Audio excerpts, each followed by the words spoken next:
Bismillahirrahmanirrahim. We will follow a small short format where I'm going to just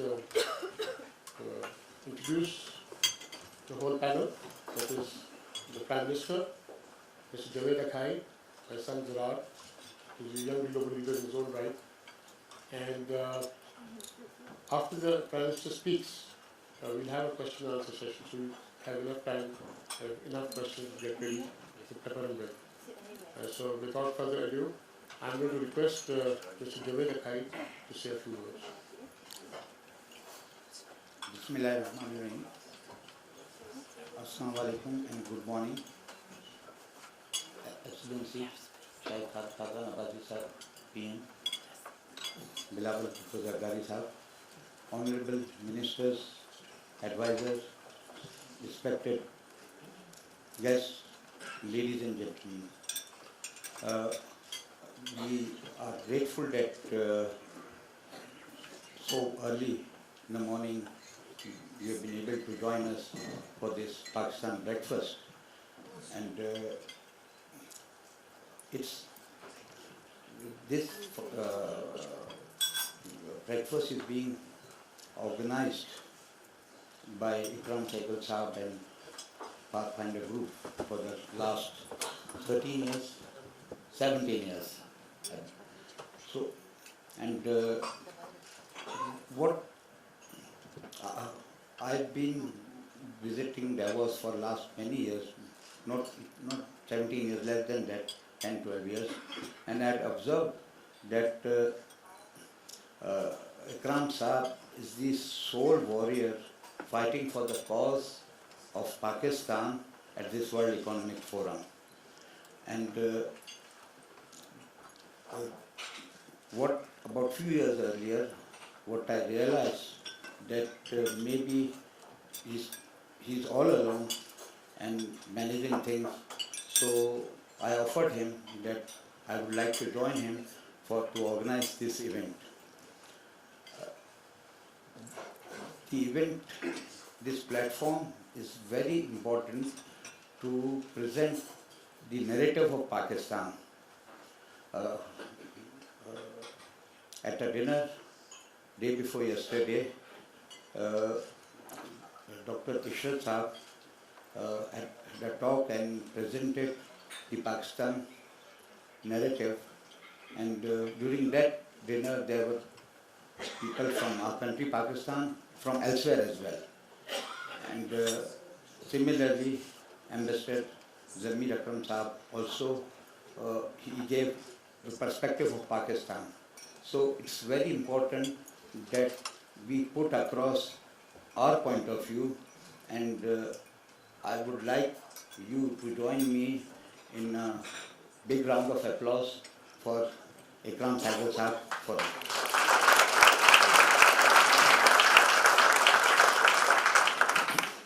Before concluding, Your Excellency, I wanted to use this opportunity to urge upon you, the government, to develop some institutionalized framework for arranging this event at the government of Pakistan level or under a public-private partnership. So I think that will go a long way to further the cause of Pakistan. Thank you.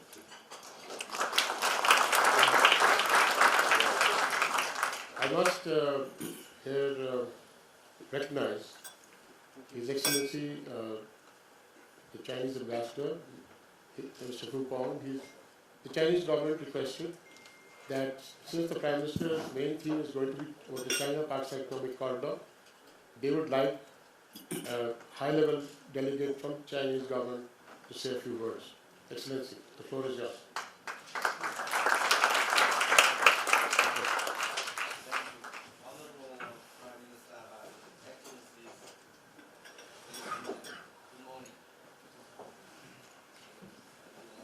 Yeah, I think you get a mic. Bring your mic.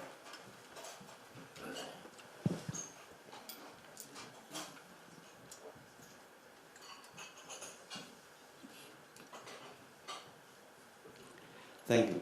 Good morning. It's a great pleasure and privilege to be here today. I would like to take this opportunity to talk about, to say a few words about the Belt and Road Initiative and the China-Pakistan Economic Corridor, if you might. The Belt and Road Initiative, first proposed by the Chinese President Xi Jinping in 2013, is receiving increasing international support. Over the past 4 years, it has turned from a concept and a vision into actions and the realities, and important outcomes are being delivered. So far, more than 100 countries and international organizations have expressed their support for and the readiness to participate in this initiative.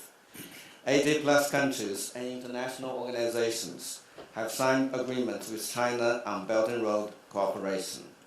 Financial support for the initiative is being put into place.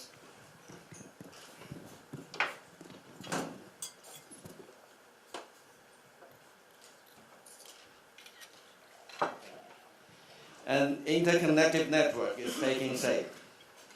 International cooperation on production capacity and industrial development is moving steadily ahead. People-to-people interaction are also on the rise. Last year in Davos, President Xi announced that China would hold a high-level forum on international cooperation for the Belt and Road Initiative, and the forum took place in May 2017 in Beijing. As the highest-level international event under the Belt and Road Initiative, it was attended by 29 heads of state and government, 3 heads of important international organizations, and 1,600 delegates from over 140 countries and 80 international organizations. The Belt and Road Initiative represents opportunities for economic growth, sustainable development, infrastructure connectivity, and the greater trade and investment. It offers a new platform for open and inclusive international cooperation and provides fresh impetus to global growth. It is becoming a global public good. The China-Pakistan Economic Corridor is a flagship project of the Belt and Road Initiative.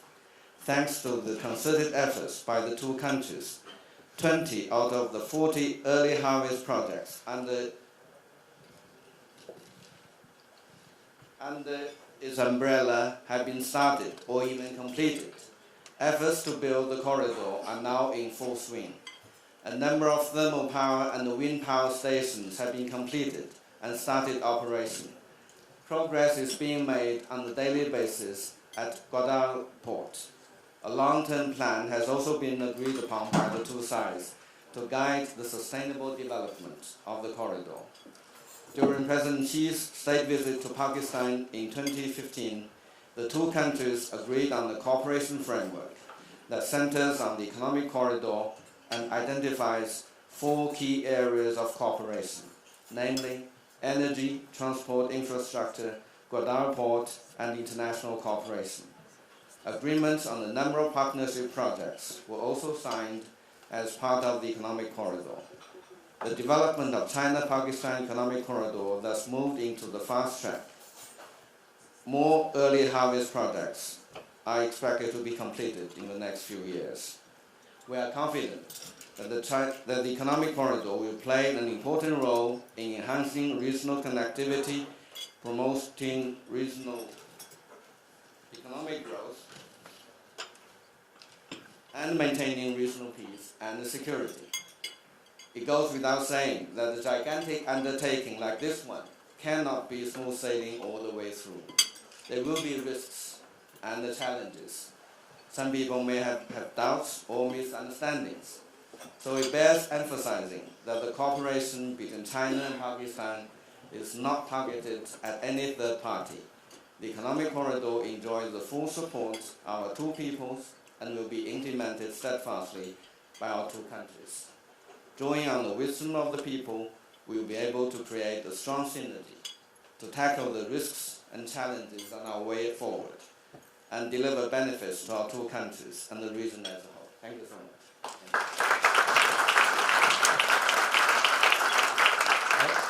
I would now request Zara to. Thank you very much. First of all, I wanted to say we are delighted to have the Honorable Prime Minister Abbasi with us. It is a real pleasure, sir, and an honor for the Pathfinder Group and for all of us to have you. I'd like to welcome all our guests, Bilal Bhutto as well, and our distinguished Ambassador Akram, the Prime Minister's staff, and the rest of the members of the Cabinet who are here, and obviously all our distinguished guests, my family members. It's wonderful to have you here. I know it's a little early in the morning, but thank you for coming. Hopefully we can feed you at least on your way out. I'll keep my remarks brief because I think you're all here to hear the Prime Minister. I just thought I'd take a moment to introduce him. Prime Minister Abbasi is the true definition of a public servant of Pakistan. He has spent his entire career serving Pakistan. He is an engineer by education, but has been elected on his own merit 6 times to the National Assembly. He has served in various capacities, and one thing very near and dear to my heart, he's an aviation expert as well, and I believe a skydiver as well, so he's got that. But he was most recently Minister of Petroleum and Energy, and under his auspices, Pakistan is on its way to becoming energy independent, which is critical, which is absolutely critical, and both Prime Minister Abbasi and the government of Pakistan understand that Pakistan's security and political stability relies completely on its economic growth, and that has been true of every single policy the government has undertaken, and Prime Minister Abbasi has carried that on and has focused on that. You'll hear about CPEC, you'll hear about One Belt and One Road. You heard from the Chinese ambassador. We're obviously delighted to partner up with China in I would say, probably the most pivotal project the world has seen since after the Second World War and the Marshall Plan. I think this is the next pivotal project, and this will, I think, transform the world, transform specifically Eurasia, Pakistan, and I think the world will change in a way we can't even foresee, because I think everybody's focus is on the particular infrastructure projects at the end, but I think the force multiplier effect of CPEC and One Belt, One Road will put Pakistan in a category. One of the themes of Davos is here, and the Prime Minister has heard this as well, is of a fractured world and of building bridges in a fractured world. I think Pakistan is absolutely critical in the building of bridges in this fractured world. Our geopolitical location, our economic growth, our absolutely burgeoning middle class, and the policies of this government have ensured that we are on our way to peace and prosperity. Yes, there are issues, but there are issues with everyone. And as far as foreign policy is concerned, despite a few misinformed tweets at 3 a.m. in the morning, Pakistan has been a facilitator of peace in Afghanistan and not the creator of discord. So with that, I turn to the Prime Minister. Thank you, sir, again for coming.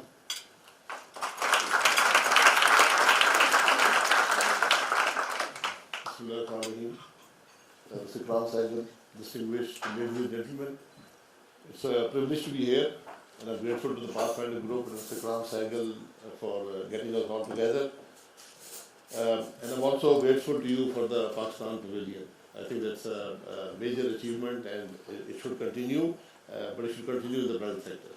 I think the public, you want the public sector, you are looking for problems. So I think that's in the private sector.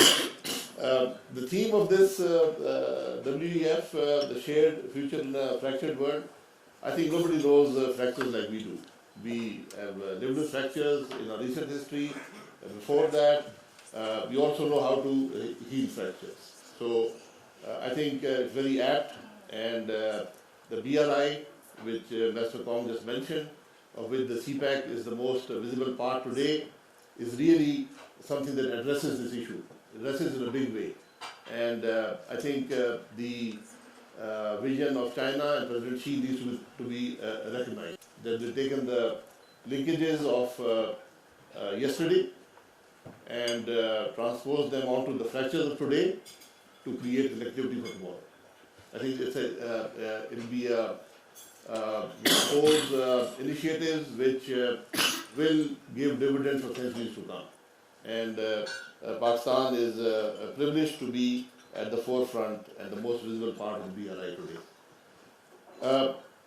After 5 years of government, there's a lot that we can talk about, but I think the most optimistic take that I have is that today in Pakistan democracy is a given.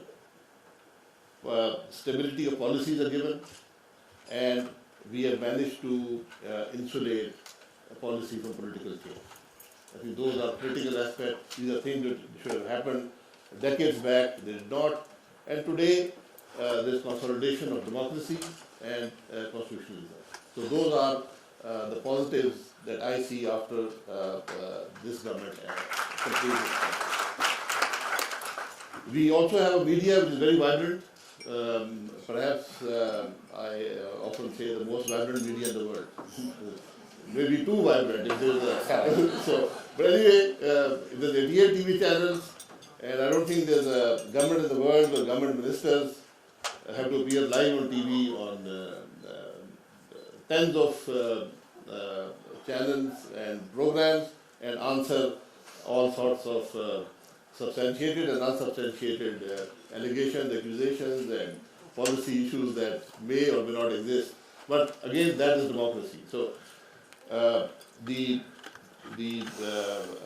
institutions continue to evolve, find their space. The judiciary is defining its own space. The executive, I think, the space is being limited for the executive. The civil-military relationship continues to evolve, and it's today, and all this within the ambit of the Constitution. I think that's the real success of Pakistan today. When this government came, we faced three primary challenges. The first was the law and order situation. Our largest city, Karachi, was ranked in one of the 5 most dangerous cities in the world. Today, it does not even figure in the top 100. We took on terror. We today are fighting the largest war on terror. We have 6,500 shaheeds. And despite what the tweets or policy statements say, we are fighting the war against terror with our own resources. And the reality on the ground is,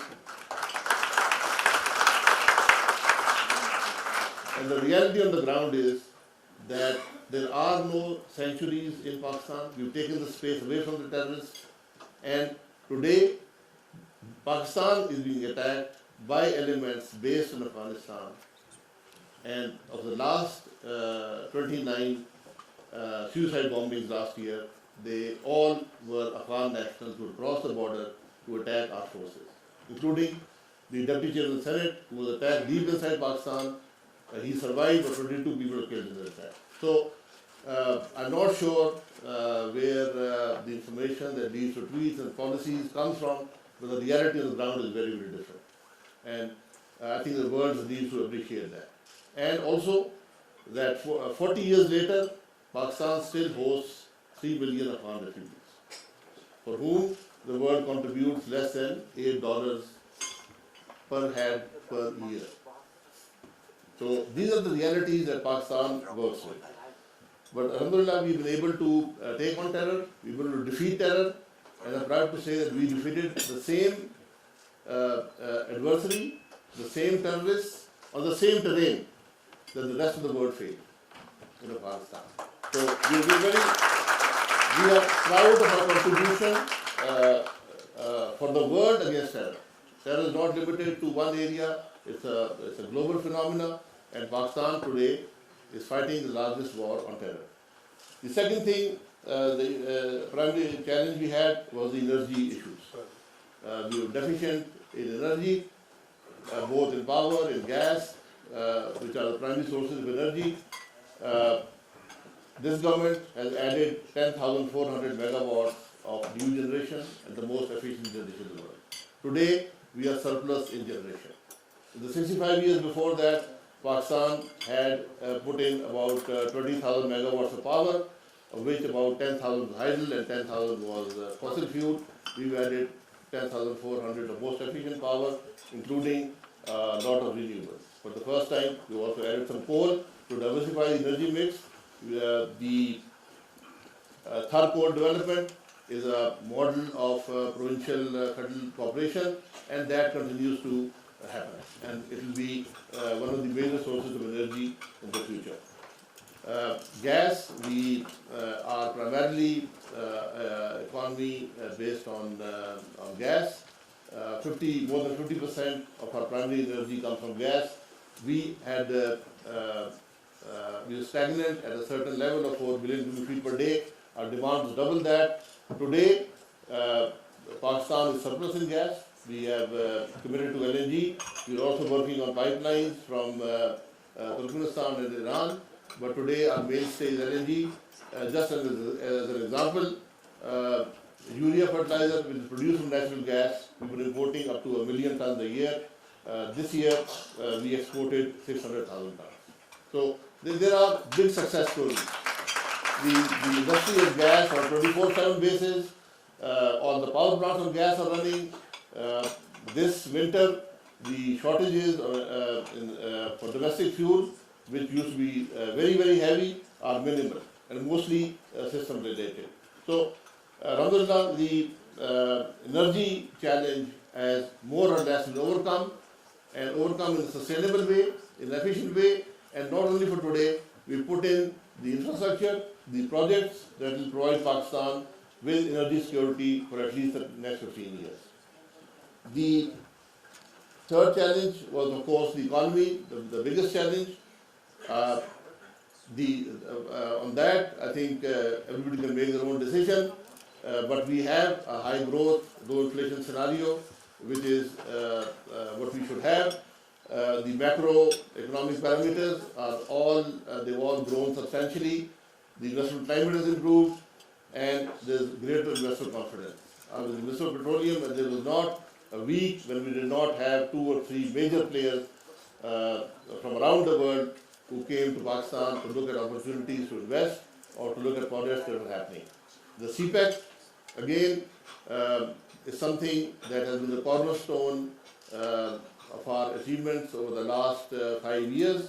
And CPEC today has delivered power sector projects, it has delivered highway projects. Pakistan had 580 kilometers of motorways when we came in. Today, Pakistan has completed or is completing 1,700 kilometers of 6-lane motorways. Even the most developed economies are pushed to achieve, to make an achievement like that. The port of Gwadar, which we were talking about for over 4 decades, is a reality today. It's a working port, the industrial zone has been built, the highways have been built, and it continues to evolve. And it will be something that will contribute greatly to the BRI through its connectivity, not only for Pakistan, but for Western China and Central Asia.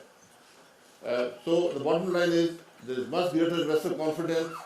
I met several business leaders yesterday in Davos, from IT to auto industry to energy giants, and they were all very bullish on Pakistan. And more than that, the bankers that I met were also very bullish on Pakistan. So it's a good story. Pakistan continues to solve its problems. The world also appreciates that it's a large country, it's a large market, and I think that's that's the message that we want to give out. All I can say is that there are 2 Pakistans, the one on CNN and the reality. So I say, come and take a look at the reality. Thank you very much.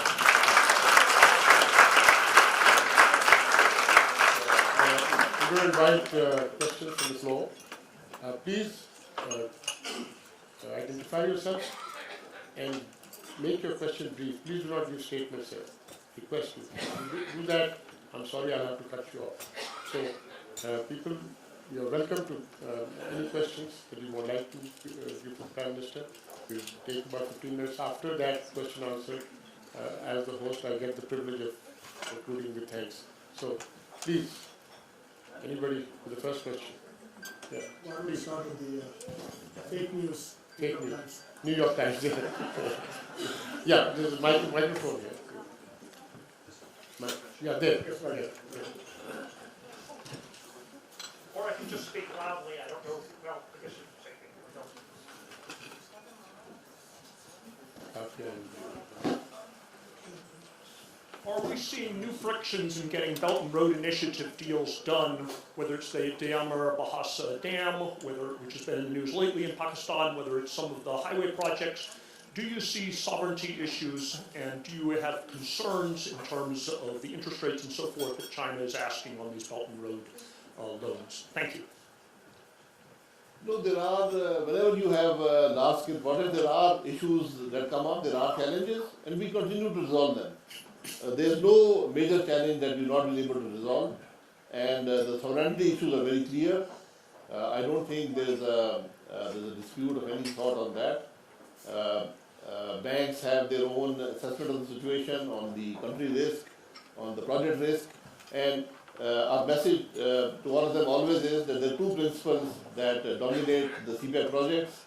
The first thing is financial viability and financial sustainability, and the second is that they should be environmentally positive. And so far, I can tell you that we are winning on both counts.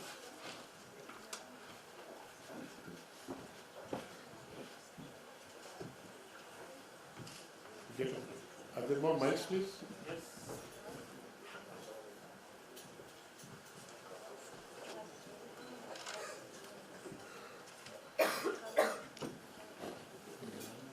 Good morning, everyone. My name is Sona, and I'm a global shaper from Armenia.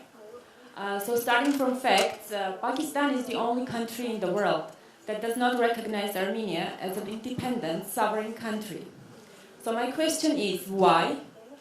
And I have a lot of friends from Pakistan, and I want them to be freely able to come to Armenia, and Armenians to travel to Pakistan. So it's just like Prime Minister mentioned, in the capacity of healing fractures in the world, I would like to have the consensus, and can we have it please, to tackle the issue, to start tackling the issue as soon as possible. Thank you, please. That you said only a question. You're making Thank a you so statement. much. Thank you. I've been to Yerevan, and on the political side and diplomatic side, I defer to my friend Sherry Rahman here. Give you a better idea. Okay. Any other questions? We are open to traveling there. I think that there's no problems. So on the diplomatic side, I'll check out what is the diplomatic issue. I really am not aware of The it. question from the... Yes, Why doesn't excuse me, Pakistan recognize that's it? one question was there. Please, take the mic, please. But I still didn't get the Thank you. answer. Thank you. Yes. But,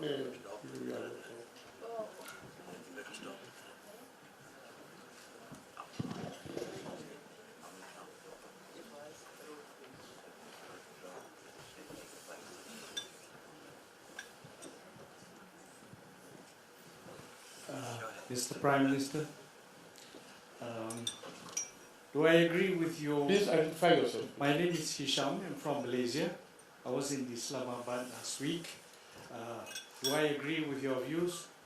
Yes, we Malaysians concur. Thank you. Okay, thank you. Thank you.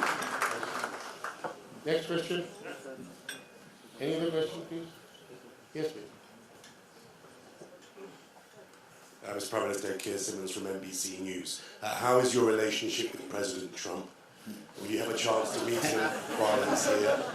And what message would you send to him in response to some of his tweets? So I actually met him on the sidelines of the UNGA, and I found him to be a different person from his public persona. He was quite a warm person, and he engaged me. We had a frank discussion for about 2 minutes. So it was a smaller setting. So the tweets are they reflective of policy or not? I think the diplomatic world needs to decide that. Do tweets constitute the policy of a country, or are they just a reflection of the views of a person at that particular moment in time? Our response is very clear. We've engaged US at every level, and we hope that they appreciate our viewpoint. Because I certainly, in the meetings I've attended, I saw understanding of our viewpoint.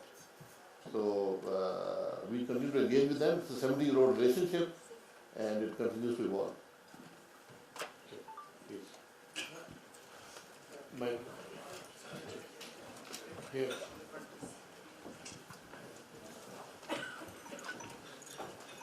I wonder if you could just comment on, James. James Rubin, I wonder if you could just comment on whether Pakistan has evolved in its thinking about the role of Afghanistan in its grand strategy. I personally don't think Afghanistan needs a grand strategy. Afghanistan needs peace. And nobody wants peace there more than Pakistan, because we suffer the most. And we suffered the last 40 years. So whatever it takes to bring peace to Afghanistan, we are available, we are supportive. We firmly believe war is not a solution there. War has never been a solution there, it is not a solution today. And the realities in Afghanistan are very different. Most of the area next to our borders, which is a very long border, over 2,000 kilometers, is not controlled by the Afghan government. There are stretches of hundreds of kilometers, there's one stretch of 700 kilometers, where there's not a single Afghan soldier or post. So the solution to Afghanistan is that the Afghans sit together, facilitated by everybody else, especially Pakistan is fully supportive of that process, and find a solution. The ills of Afghanistan do not emanate from Pakistan.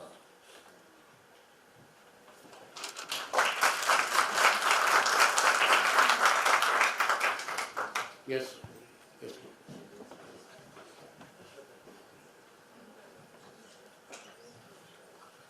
Thank you. My name is Hide Uzaki. I'm governor of Hiroshima Prefecture. And we're very concerned with the recent nuclear proliferation in North Korea. And what's your position on the nuclear disarmament? And one comment is, when you have a chance to visit Japan, I'd like to invite you to Hiroshima too. I understand and appreciate your concern that somebody who has experienced the horror of nuclear issue. Pakistan unfortunately did not initiate being a nuclear state. We are a nuclear state. We have tested the nuclear weapon, but only for defensive purposes. Because when you have a neighbor who has a nuclear capability, and you have a dispute which is 70 years old, and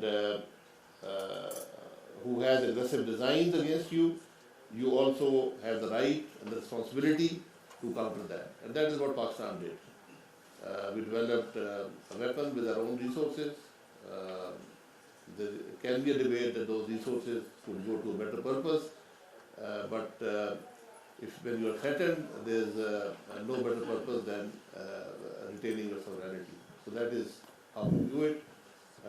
Again, disarmament is an issue that has been around since nuclear capability was developed, and I think all states which have nuclear capability should be on the same table with the same privileges to debate the issue.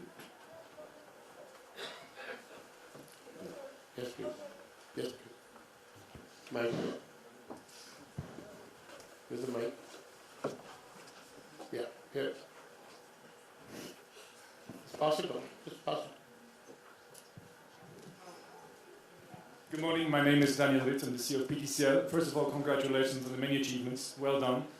My question is on the gap between the reality on the ground and, as you mentioned, the perception on CNN. And I've lived in this country, the expat, for 2 years, and it's a wonderful country. So I try to do my best to be an ambassador, but the question is, what can be done more? What is your view, what is the government's view on how to reduce that gap? Because I think it's horrendous and it needs to be reduced for the benefit of the country. I hope you're skiing, back skiing again.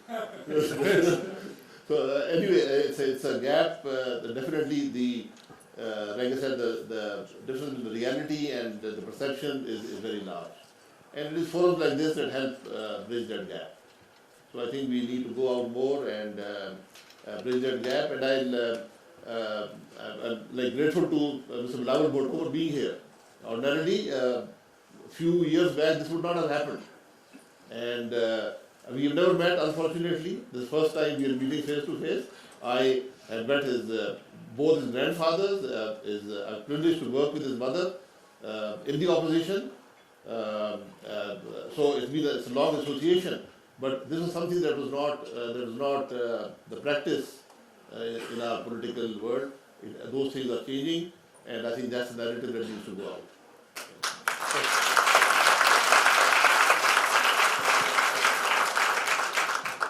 Sir, Air Marshal retired Abid Rao, sir. I want to ask you, how do you intend handling India or present government? They've been so aggressively non-cooperative with Pakistan, particularly on LOC. People's Party tried their best to have friendship. Your government tried, but there seems to be no way forward. You always need, when somebody has aggressive design, you need to have a counter to that. And India has made certain moves in the recent past. The Cold Star Doctrine and many other similar issues. And we have developed a counter to that. So it's a dynamic situation, but I think the resolution really lies on resolving the core issue of Kashmir. As per the UN resolutions, that's been our stance for the last 70 years. But again, like I said earlier, if you are your borders are threatened, your sovereignty is threatened, you have to counter that. Sir, my name is Iqbal Ghazi. One of the phenomena of this century is our good friend China translating its 500 million population above poverty line, bringing them out of the poverty. The success of the CPEC, I'm sure you will agree, will largely depend upon how a common man benefits from it. I just wanted to know your views as to what we have learned from the Chinese experience to bring our population out of poverty through CPEC. Thank you. Any investment that gives you growth helps you alleviate poverty. And CPEC is a growth engine in every way that you look at it. So I am very confident that as it evolves, it will contribute greatly to alleviating poverty in Pakistan. Poverty is a challenge. Yesterday at the WEF forum on the connectivity issues and the BRI, at the end the compere asked everybody on one word what connectivity meant to them. So my answer was and still is jobs. You create jobs, that's success. So we're very hopeful and I'm very confident that the CPEC will be a major part of economic growth and also prosperity for the people of Pakistan. I think one thing people miss about CPEC is that it's going to be a catalyst for local growth as well. Absolutely. Related industries. There's a lot of focus on, what are you building with China, but I think what people forget is you build industries, there are schools there are stores there, there's a whole infrastructure, cities will grow up. So I think the catalyst part of CPEC is missed quite often. There's a focus on the direct investment and so forth. And I think the government has to be commended for sort of having the vision, I think, where Pakistan will be in the next 50, 100 years, based on CPEC. Yes, please. Mike.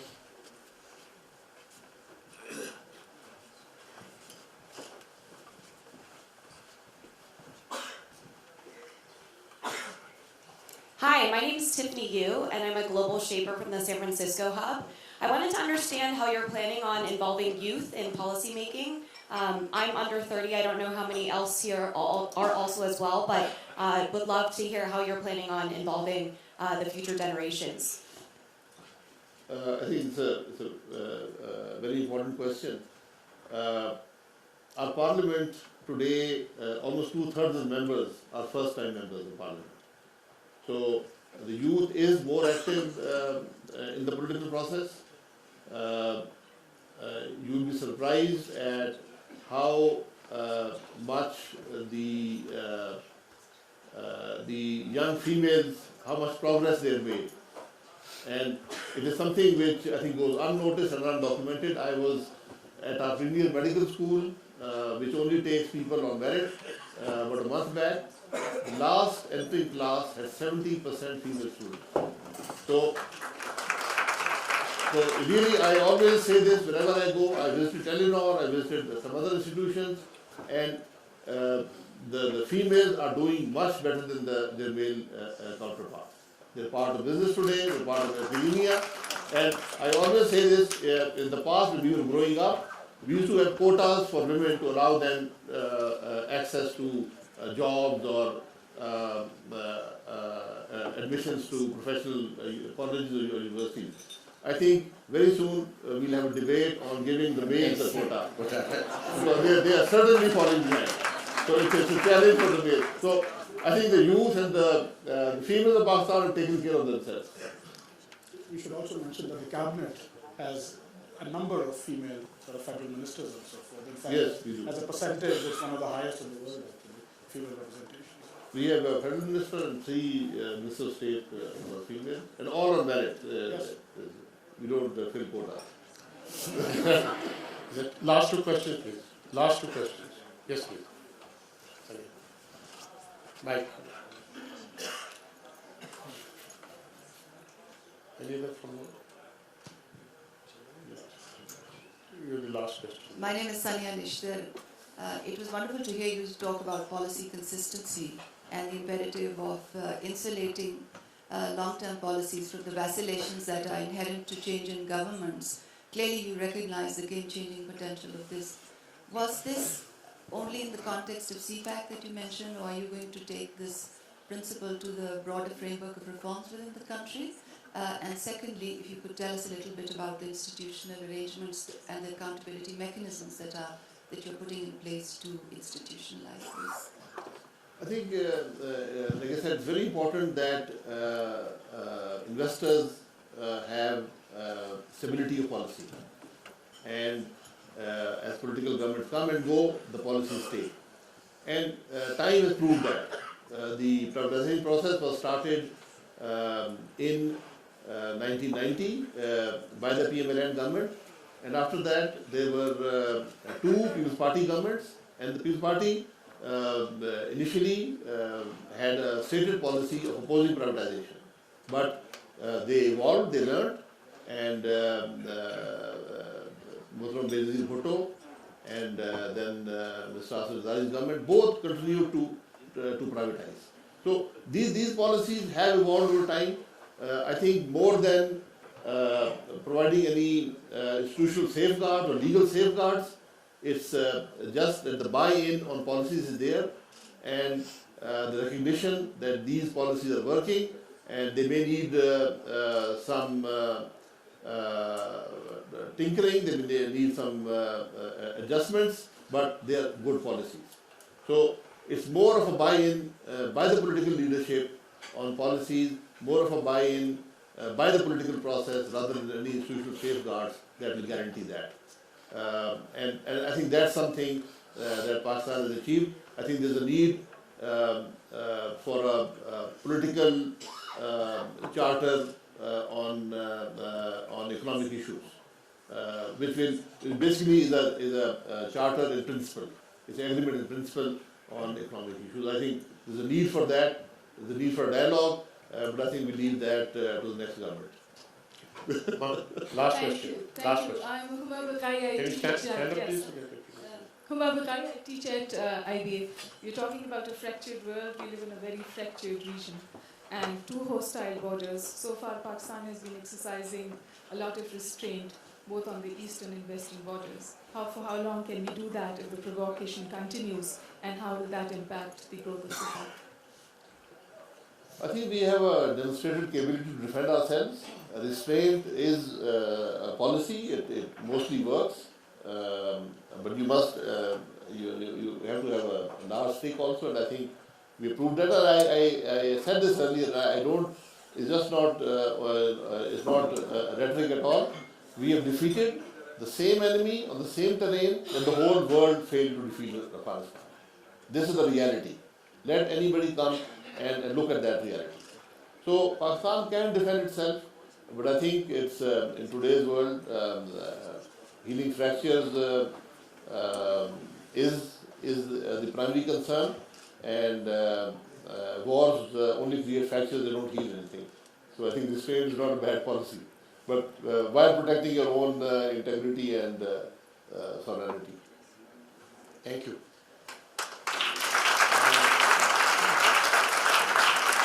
Thank you, Prime Minister, for having given us such a wonderful discourse. It's my privilege now to conclude with a few words. First of all, I want to recognize every one of you for coming so early in the morning. And a house full, like I told the Prime Minister, at last count about 250 people in the room. It's a wonderful thing. I must recognize that today I feel very good about it. I've got the Prime Minister of Pakistan, and I've got the Leader of the Opposition, Mr. Bilal Bhutto. Mr. Bilal Bhutto Zardari, I must tell you, and I just tell you earlier, the most wonderful moments I ever spent in the World Economic Forum was with your mother in 1994. She was a sellout. Such charisma I've never seen, ever, in the World Economic Forum. And it's very gracious of you to come and show how united democracy is in Pakistan.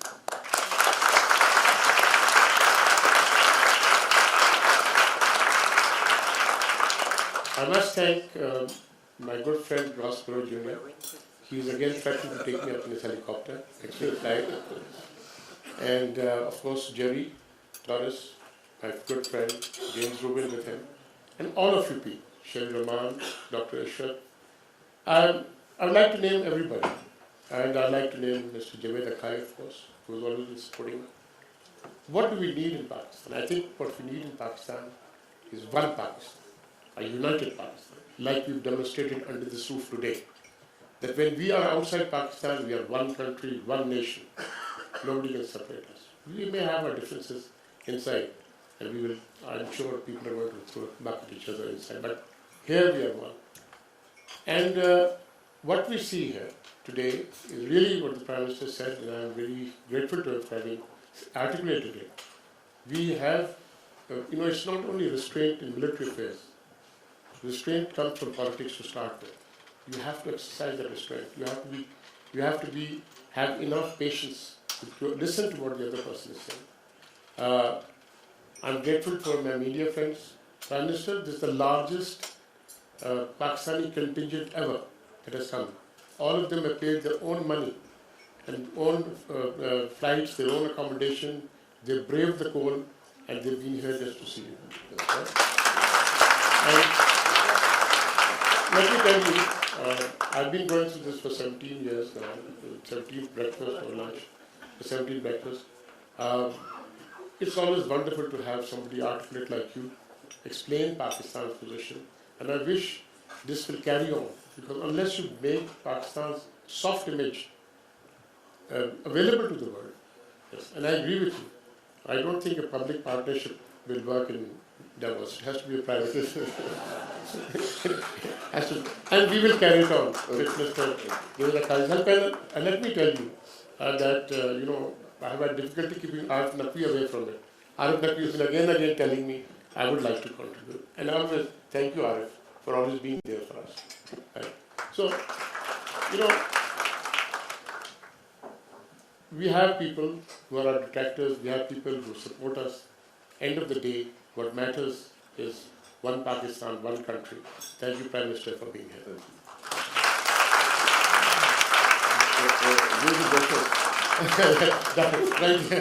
We got the